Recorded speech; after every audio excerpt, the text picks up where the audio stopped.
पाकिस्तान तो छोड़े, आज तक ऐसा नहीं हुआ, दुनिया की तारीख में कभी ऐसा नहीं हुआ। कोई थर्ड वर्ल्ड कंट्री, कोई बनाना रिपब्लिक में भी ऐसा नहीं होता कि एक इलेक्शन डे हो और वहाँ नेट बंद कर दें और टेलीफोन बंद कर दें, कोई कम्युनिकेशन का सिलसिला ना हो। ये बदनीयती पे मबनी था। और रात लेट नाइट जब खोला गया, हमारे सारे पाकिस्तान से जो हुआ वो सो हुआ, मैं बाद में बात करूँगा। आज जो मेरे साथ हुआ, रात जो इनके प्रिजाइडिंग ऑफिसर्स ने साइन शुदा ओरिजिनल, वो जो फॉर्म 45 होता है ओरिजिनल, वो साइन करके मुझे दे दिया, जिसके मुताबिक 50,000 की लीड से मैं जीता हुआ हूँ। मेरी लीड जो है वो 50,000 से ज़ायद है, जबकि मेरा जो मद्दे मुकाबिल है वो 40 से हज़ार उसके टोटल वोट हैं, यानी उसके टोटल वोटों से भी मेरी लीड ज़्यादा है। तो उस 45 फॉर्म के मुताबिक जब हम जीत रहे थे तो हम रात को इधर आए, हमें 47 का फॉर्म दे। चूँकि 47 फॉर्म की दो कंडीशन है, एक तो वो मेरी मौजूदगी में बनाते, दूसरा वो 45 फॉर्म के मुताबिक 47 बनता है जो कंसोलिडेट करते हैं रिजल्ट को। और मुझे पता चला तो उन्होंने कहा जी अभी थोड़ी देर में दे रहे हैं, बाहर स्क्रीन लगी हुई थी। स्क्रीन का जब पता चला तो 2-3 पोलिंग स्टेशन का ऐसा हुआ, जो मेरा रिजल्ट है वो तारिक को दे दिया, तारिक का रिजल्ट मेरे खाते में डाल दिया। मैं फौरी तौर पर आरओ को मिलने चला गया, उनको बताया कि ये आप फ्रॉड कर रहे हो, अगर अनइंटेंशनल गलती है तो आप इसको, ये मेरे पास फॉर्म है, ये मेरे पास रिजल्ट है आपके साइन शुदा, आप इसको गलत कर रहे हो, उसको चेंज करो। उसने कहा जी अभी हम देखते हैं, इधर उधर की बातें की, 1.5-2 घंटे मैंने उसके साथ बहस की और मैं बाहर आ गया। और उसके बाद उन्होंने क्या किया, उन्होंने कहा जी जो रेक्टिफाई करना था, आकर के वो स्क्रीन ही बंद कर दी। उस वक्त से लेकर अभी तक मैंने एक एप्लीकेशन आरओ को दी कि आप मेरी मौजूदगी में रिजल्ट कंसोलिडेट करें और बदनीयती ना करें, फ्रॉड और फोर्जरी ना करें, और आप रिजल्ट 45 फॉर्म के मुताबिक करें। उन्होंने कोई जवाब नहीं दिया। फिर मैंने इलेक्शन कमीशन को दरख्वास्त दी, उसका भी 12 बजे उन्होंने कहा था जी हम मीटिंग करेंगे, आपको बताएंगे। वो अभी भी मुझे कुछ नहीं बताया। फिर एक नई एप्लीकेशन मैंने डीआरओ को दी, जो उसने देख ली, व्हाट्सएप भी की और उसको दी भी।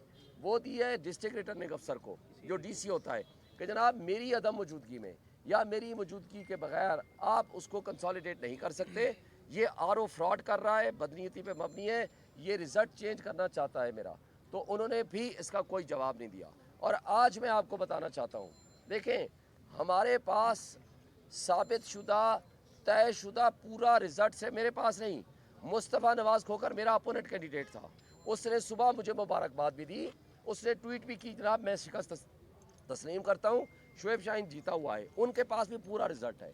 हर कैंडिडेट को फॉर्म 45 दिया जाता है, उनके पोलिंग एजेंट को या उनके कैंडिडेट को, जो सारे के पास मौजूद है, लेकिन उस रिज़ल्ट को तब्दील किया जाने की अंदेशा है।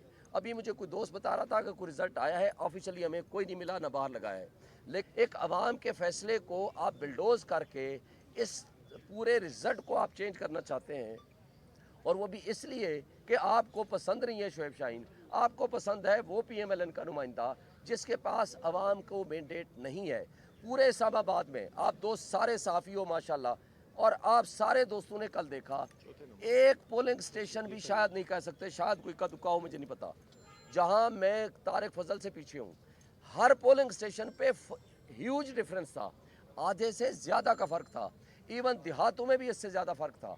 और तमाम पोलिंग स्टेशन का रिज़ल्ट हमारे पास मौजूद है, और रात को जा कर के उन्होंने उसको एक्सेप्ट किया, किसी ने उसको रिजेक्ट नहीं किया, कोई ऑब्जेक्शन नहीं लगाया, किसी ने उस 45 फॉर्म को तब्दील नहीं किया, उस ये नहीं कहा कि ये गलत है, कोई किसी हवाले से कुछ नहीं हुआ।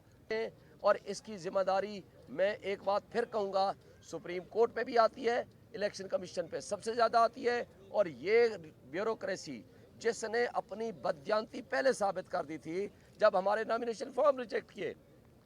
आप मीडिया, कुछ दोस्त गवाह हैं, नासिर भट्ट साहब बैठे हुए हैं और लोग गवाह हैं, मैं इनको साथ लेकर गया इसी रिटर्निंग अफसर के पास। मैंने इसको कहा था कि मुझे बताएं कि मेरे कागजात पे कोई ऑब्जेक्शन है तो मैं उसको रिमूव करने या उसका जवाब देने को तैयार हूँ। इनकी मौजूदगी में उसने कहा आप वो कैंडिडेट हो जिसका सारा रिकॉर्ड मुकम्मल है और कोई अब के ऊपर ऑब्जेक्शन नहीं है। रात के 12 बजे जब आया रिजल्ट तो पता चला ना मेरे नॉमिनेशन फॉर्म रिजेक्ट हो चुके हैं। जिसकी बदनीयती प्रूवन हो, जिसकी बेईमानी प्रूवन हो, मुझे बताएं अगर वो ये तर्ज अमल अडॉप्ट करेगा तो मुझे बताएं कोई एहतसाब का निज़ाम नहीं है क्या? हमारे मुल्क में आइन नहीं है क्या? हमारे मुल्क में आवाम को फैसला करने का अख्तियार नहीं है? तो फिर ये इलेक्शन कराने की ज़रूरत क्या थी? आप सिलेक्शन कर देते कि लाडले आ गए हैं, हमने जनाब उनका नोटिफिकेशन कर दिया। जो बिलियंस ऑफ रुपीज़ आपने लगाए हैं वो गलत हैं फिर। और ये सब कुछ जो कुछ हो रहा है ये इंतहाई गलत है। हम इसको चैलेंज भी करेंगे। अगर हमारे खिलाफ फैसला आया